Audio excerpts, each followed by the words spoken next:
Fordlândia, uma cidade perdida no coração da Amazônia, é um dos maiores exemplos de um sonho grandioso que se transformou em uma das histórias mais intrigantes e catastróficas do século XX. Localizada no estado do Pará, às margens do rio Tapajós, Fordlândia foi fundada em 1928 por Henry Ford, um dos maiores ícones da indústria automobilística americana.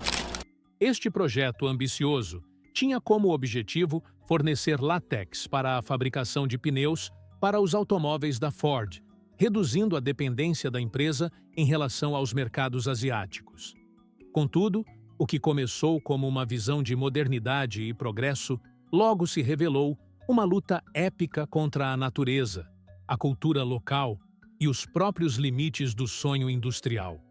A ideia de Fordlândia nasceu da necessidade de Henry Ford de garantir o controle sobre a produção de borracha, um material vital para a indústria automobilística.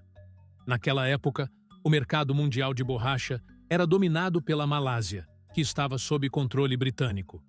Para Ford, isso representava uma vulnerabilidade estratégica, e ele decidiu tomar as rédeas do processo, criando uma plantação de seringueiras própria em uma área onde as árvores nativas cresciam abundantemente, a Amazônia. O local escolhido para Fordlândia foi uma área de 10.000 quilômetros quadrados adquirida do governo brasileiro. No contrato, o governo cedeu as terras a Ford em troca da promessa de desenvolvimento e modernização da região. No entanto, o que parecia um acordo vantajoso logo mostrou os primeiros sinais de problemas. A terra, embora vasta, não era propícia para o cultivo das seringueiras em monocultura, pois essas árvores são extremamente suscetíveis a pragas e doenças quando plantadas próximas umas das outras. Essa foi apenas a primeira de uma longa série de dificuldades enfrentadas pelo projeto.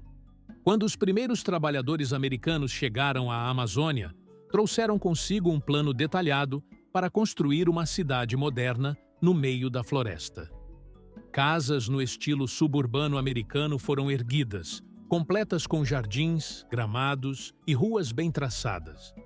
Fordlândia também tinha hospital, escolas, clubes e até mesmo uma piscina pública. Henry Ford queria não apenas criar uma fábrica de borracha, mas também uma utopia, onde seus trabalhadores pudessem viver de acordo com os valores que ele prezava: trabalho duro, disciplina e moralidade. No entanto, ele ignorou completamente as realidades culturais e ambientais do local. Os trabalhadores brasileiros contratados para a construção de Fordlândia rapidamente se rebelaram contra as rígidas regras impostas pelos administradores americanos.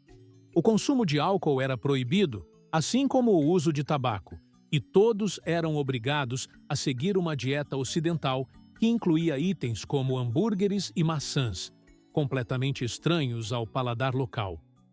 Além disso, os trabalhadores eram submetidos a jornadas exaustivas sob o calor intenso da floresta, o que gerava tensões crescentes. Em 1930, essas tensões culminaram em um motim, durante o qual os trabalhadores destruíram o refeitório e enfrentaram os supervisores americanos. Foi necessário chamar o exército brasileiro para restaurar a ordem. Do ponto de vista ambiental, Fordlândia também foi um desastre.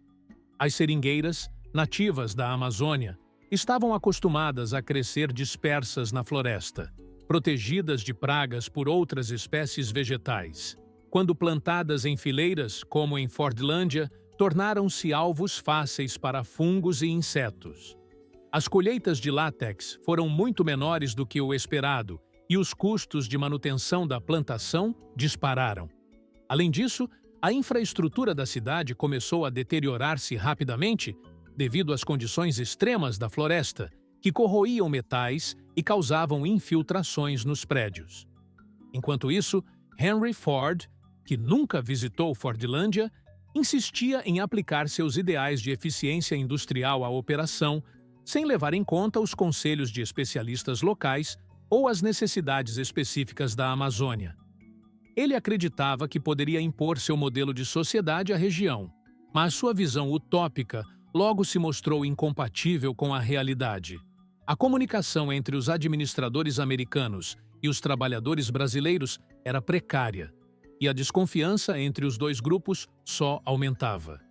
Muitas vezes, decisões importantes eram tomadas a milhares de quilômetros de distância, em Dearborn, Michigan, sem qualquer consideração pelas condições no terreno.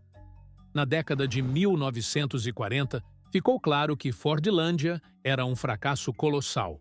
A invenção da borracha sintética durante a Segunda Guerra Mundial reduziu drasticamente a demanda por borracha natural, tornando o projeto ainda mais obsoleto. Em 1945, a Ford Motor Company vendeu Fordlândia de volta ao governo brasileiro por uma fração do que havia investido. O sonho de Henry Ford de dominar a produção de borracha e criar uma sociedade modelo no meio da Amazônia terminou em ruínas. Hoje, Fordlândia é uma cidade fantasma, um testemunho silencioso das ambições e erros do passado.